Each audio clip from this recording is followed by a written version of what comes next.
I think what's really interesting is that DDN has been around since the late 90s, Yep. and it's been growing and been an active kind of technology innovator in this whole kind of ecosystem, hardware, software. And it seems like maybe in more recent years, it's really come to the forefront. Maybe I'm wrong. You can give me a little bit more about the evolution of the company. But today it's intertwined, it seems, with the AI revolution, and it's becoming front and center. You recently brought in capital earlier this year from Blackstone, 300 million. Your, partnership with NVIDIA is a deep and broad partnership.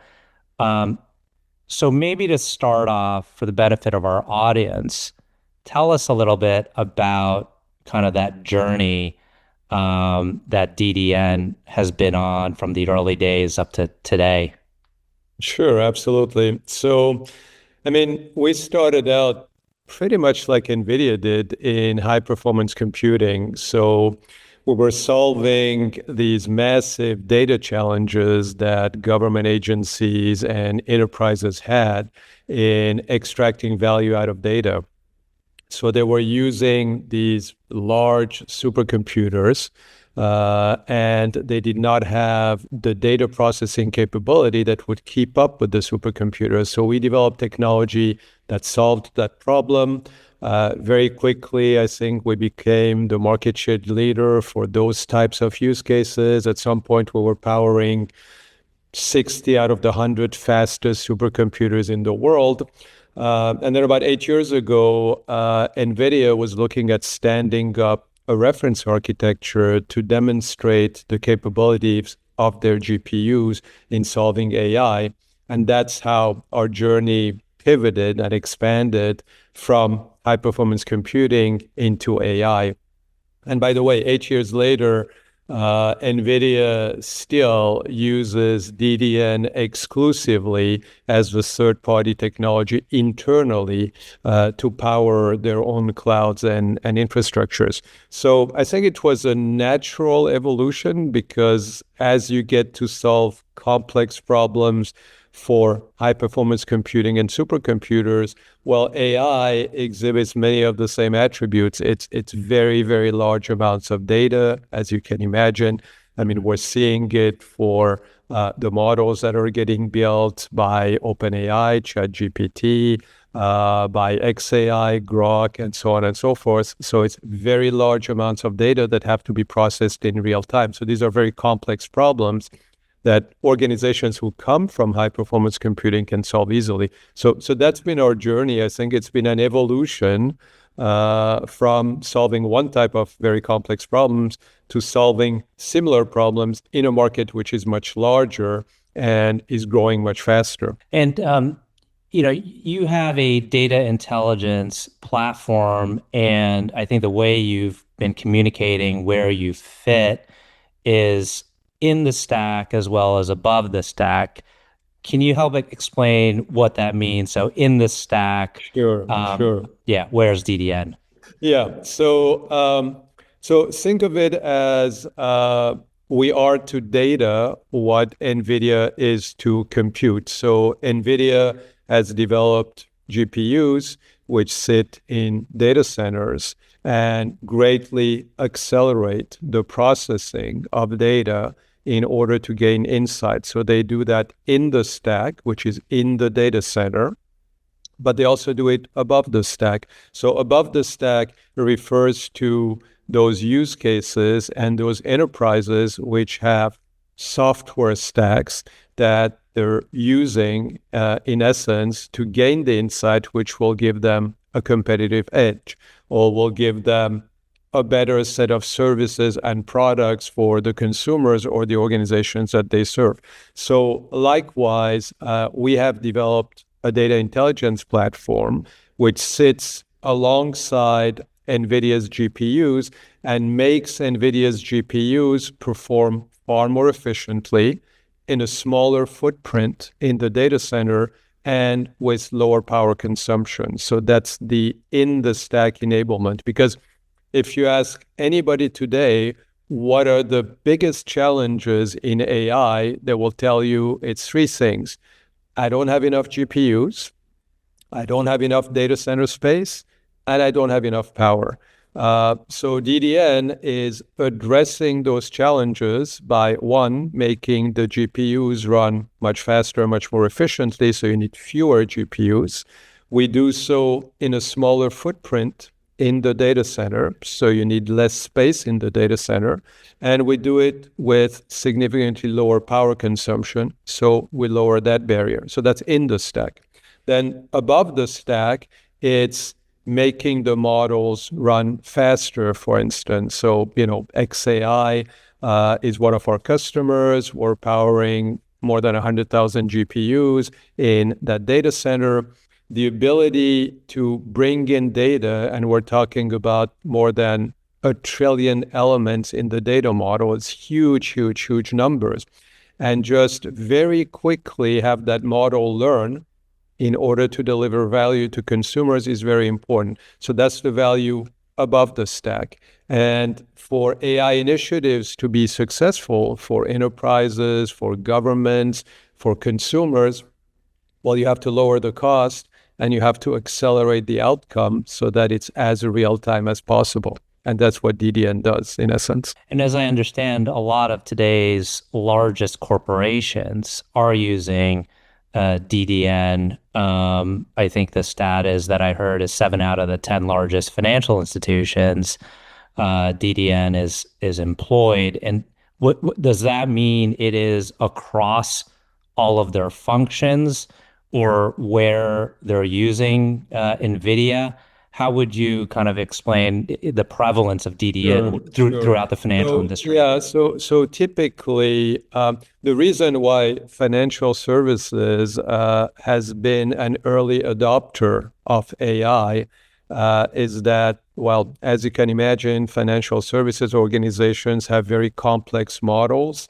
They run those models with market data in real time in order to extract better insight and make better recommendations in terms of, what their investors should be investing in. So the models are very complex, and the edge that financial institutions have is the ability to deliver better insight faster with more data. So that's why you see many financial institutions, and those are hedge funds, high-frequency traders, banks, and so on, are embracing AI, are investing heavily into NVIDIA GPUs, and as a result, are using DDN because DDN helps accelerate insight to data, which translates into better returns for their investors.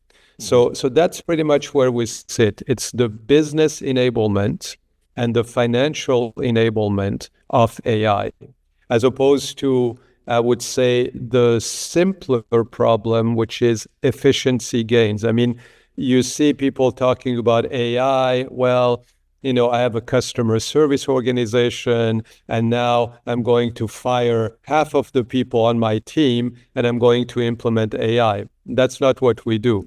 What we do is create business value and financial value for organizations so that through AI, they can be more successful, as opposed to just taking jobs away and replacing people with technology. And related to this expansion, as referenced earlier, you brought in significant capital, and it seemed as though that was like the first, I guess, big influx of capital. Perhaps you didn't need external funding previously. I mean, we've always run the company with a focus on the bottom line, running it profitably. Again, I think if you really focus on customer delight and you deliver more value to customers than others, then automatically you will be able to run the company in a financially positive mode. So that's what we were focused on for many, many years. I mean, DDN has been profitable for a long, long time. more than a decade from the early years. But last year, as AI started expanding, we started getting approached by more and more organizations, financial organizations, strategic organizations saying, hey, we want to be part of your journey. And our question always would be, what value do you think you can deliver other than capital? Because capital is not something that we need. The company is generating enough capital to sustain its growth rate. And Blackstone came to us with a very interesting approach. They said, look, the way we do things, we invest in industry pivots. We identify industries where something fundamental is going to change. We research that industry very, very well.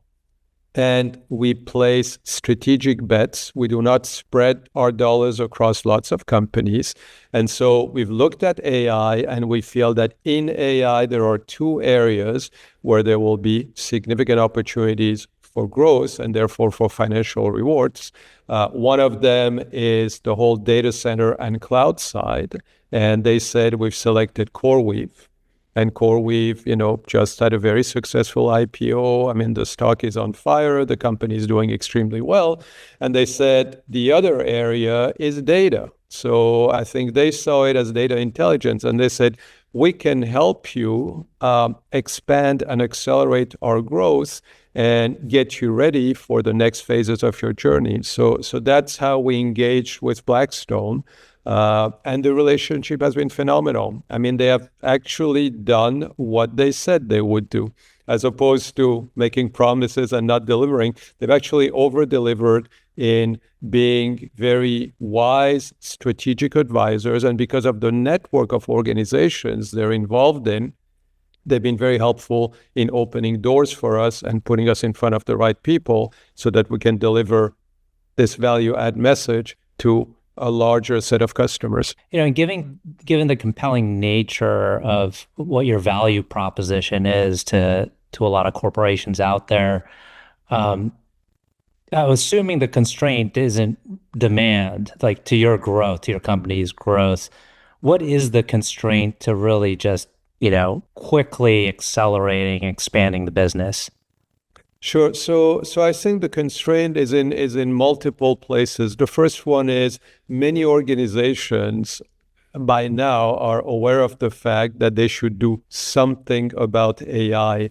And of those, I think a large number are somewhat at a loss as to, well, what is it that we should do with AI that will generate substantial value? So I think one of the areas where AI adoption can get accelerated is making it easier for enterprises, for organizations to understand how AI can benefit them strategically, business-wise, and financial-wise, and making the deployment of AI in their organizations as transparent and seamless as possible. So we've developed a software layer which basically sits in our overall data intelligence platform that ensures that organizations, whether they consume AI in their own data center or at a hyperscaler, like let's say Google or Oracle OCI,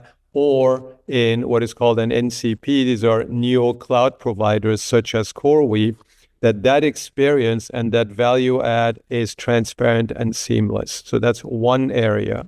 The other area, I think government, especially looking at what's going on in the geopolitical landscape, are increasingly finding that they should protect themselves and they should preserve their cultural heritage. So we're involved in lots of government sovereign AI initiatives worldwide. I mean, this is from Asia Pacific to Europe to the Middle East to the US, where it's building out AI infrastructures in order to benefit their nations.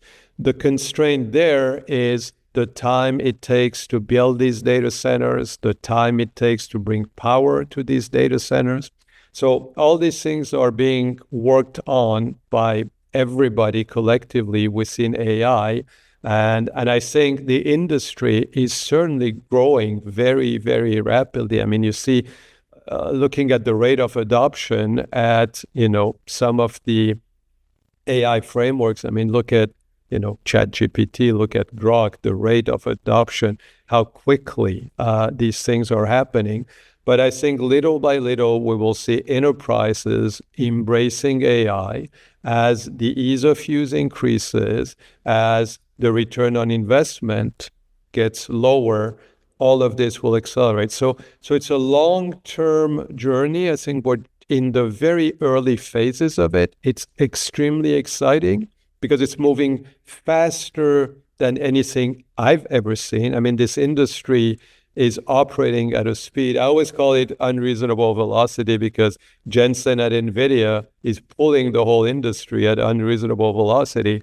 And I think it's a very, very exciting time to be in technology because we collectively are creating an industry where there is no precedent. So you get the opportunity to be creative and add value in ways that enterprises did not think was possible. So it's very gratifying. It's really a phenomenal time to be in this industry.